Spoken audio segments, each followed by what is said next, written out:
Watch this before or after season 2, it doesn't matter. If you are a One Piece fan, you will love this video. You have no idea how crazy the story is about to get. If you've already watched it, you can confirm this is crazy. We're gonna have a quick season 1 recap, arcs preview of season 2 and what you are to expect, new characters coming, and why this season 2 is simply better, bigger and greater than season 1 in all aspects. Some upgrades in production and what you fans should pay attention to, and also why is it so hyped. Are you ready? Let's go. So, just to remember, Luffy sets sail, then he finds Zoro and Nami, and they are part of his crew. He fights Buggy, he encounters his grandfather, Garp, a Marine Vice Admiral. Then he goes to Syrup Village, finds Usopp, recruits him, and then everyone goes to Baratier to eat some food. There they find Sanji, the waiter, also the sous chef, and they recruit him and he become the cook for the pirate ship in the Straw Hats crew. But there is something I didn't mention. The fight between Mihawk and Zoro, which was extremely epic. Then after that they head over to Arlong Park, where Nami returns. Why? Because she needs to pay 100 million berries to Arlong. Why? Because Arlong is just a jerk, and that is proven when the moment she has everything, she wants to hand it over to Arlong to finish their business. But since Arlong liked Nami's skills, he didn't care about Nami, he liked her skills and what she brought to the table. He bribed one of the Marines to do something wrong, to get the money and go away with it, so that Nami would lose all her money that she had been gathering for years. Then once everyone is together, Luffy had saved Coco Village and defeated Arlong. They set sail to the Grand Line, and the ending scene is crazy. Everyone stating their dreams, and that was one of the best scenes. We also have Luffy's bounty revealed after he defeated everyone, 30 million berries, which is an absurd number, especially for a rookie. Pirate had just begun being a pirate. We also see Shanks' reaction towards it, and we learn that Shanks and Mihawk, they are rivals, even though it's clear that Shanks is stronger than Mihawk. And then we have the last scene,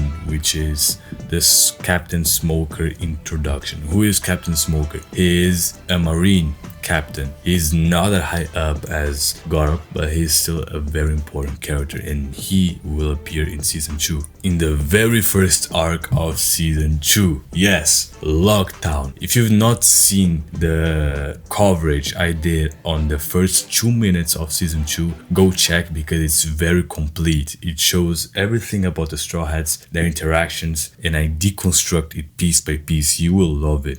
The first arc is Lockdown. They go there to buy things, buy more food and more for their ship because they were starting to lack on things. But Lockdown is the place where the king of the pirates, Roger, died. So that is very exciting for Luffy. But what he doesn't know is that that place is very protected by Captain Smoker. Captain Smoker is just a captain, but he is incredibly strong. He is a Logia type user. What is a Logia type user? A user who is one of the elements of the earth. In his case, he's the smoke. So you cannot hit him by conventional ways. If you try to hit him, your bullet or whatever you shoot at him, it will just go through him. His body is made of smoke. That is why he's extremely strong and no one can pass through him. Luffy and his crew will struggle there. It will not be easy for them. But after Lockdown, they will go straight through Reverse Mountain. And Reverse Mountain, you can see in the trailer, that is a very dangerous place. Ships can break, a bunch of things can happen there.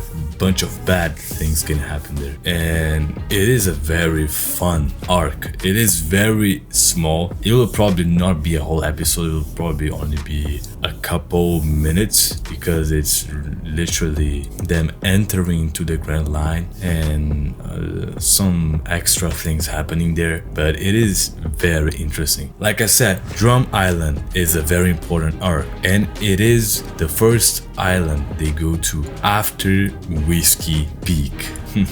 Yes, Whiskey Peak will be one of the greatest places for our character Roro Azul, so pay close attention to him because he will cook in that Whiskey Peak island. He did cook in last season a little bit, but here he will be pure aura. You guys have to see him because he will be crazy good. Then we have Little Garden. Little Garden will be a little different from all the other arcs. Why? Because there the world is bigger. It may be called Little Garden, but there is everything despite smallness. Smallness and little, small, whatever the word you use, it cannot fit in that island. The problem is that after Whiskey Peak, things will start to go more serious. And this Little Garden arc, it will be a kind of break from that seriousness, at least in the beginning. But afterwards, it will become serious again. After Little Garden, they will go to Drum Island. And after Drum Island, they will set sail to Arabasta.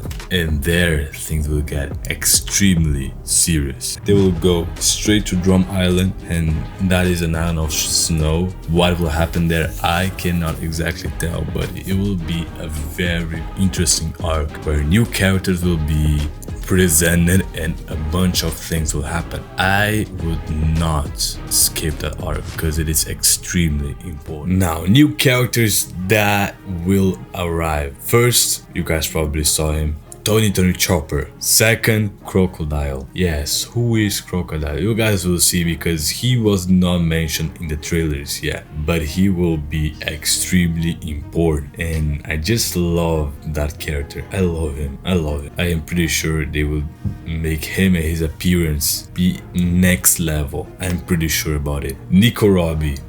Nico Robin. She is Miss All Sunday. That's her other name, and she is fantastic. I have no words to express how good she is. She's extremely good. Then we have Vivi. Even with her different skin color from the anime, which was probably well chosen, purposely chosen by Oda, so I can't complain about it. She looks pretty good, and she will very surely be one of the central characters of the last arc. Then we have Smoker, Captain Smoker. Yes, why do I let him last even though he will be probably the first one to appear? I'm telling that because he is a very special character. He will return later, bunch of episodes later, but he is an extremely iconic character in his arc. At least in that beginning of One Piece, he is an extremely iconic character. It will be very difficult to find someone stronger than him in the entire second season. In the practical sense, what will change? Netflix now has a bigger budget for that because it was a huge success, so they are more willing to spend more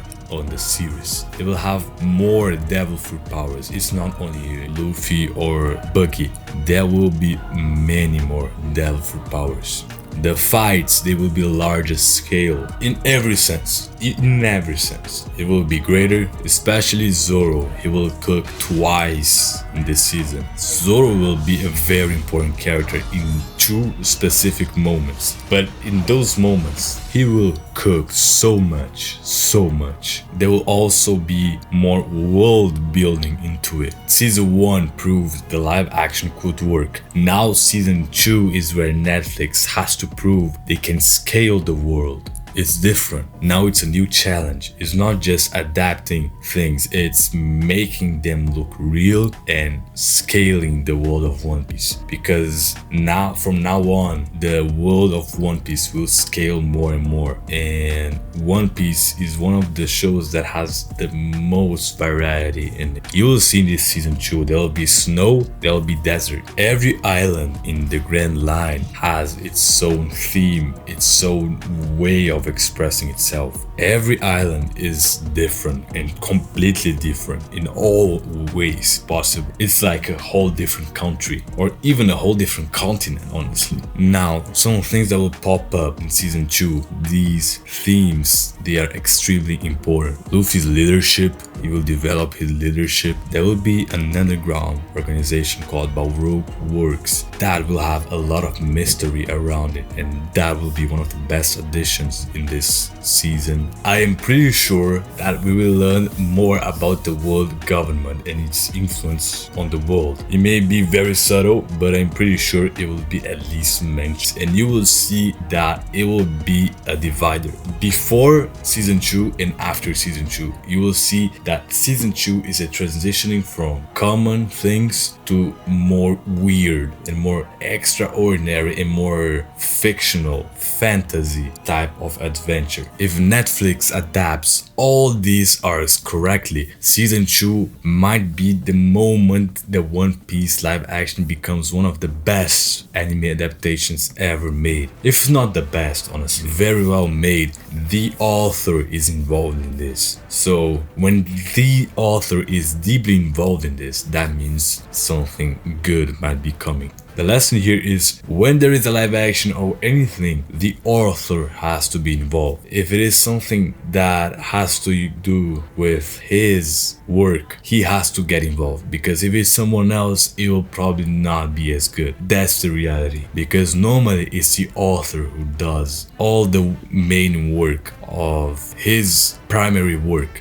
When someone tries to adapt that work, it will not be as good. The author knows more than anyone else how the work works. There will be more CGI, larger locations, the cast will be bigger, much bigger. We have many new characters coming. I am pretty much hyped up, and I know you will be hyped up as well. Especially after season 2, my hype will go so up, because I'm pretty sure this season will be a banger. Especially in season 3, I will make a video on what will come on season 3. So subscribe to this channel, stick to it, because I will do deep analysis and deconstructions you will love, and I will talk about things that will actually improve your life. So don't miss out on them. See you in the next one. Peace.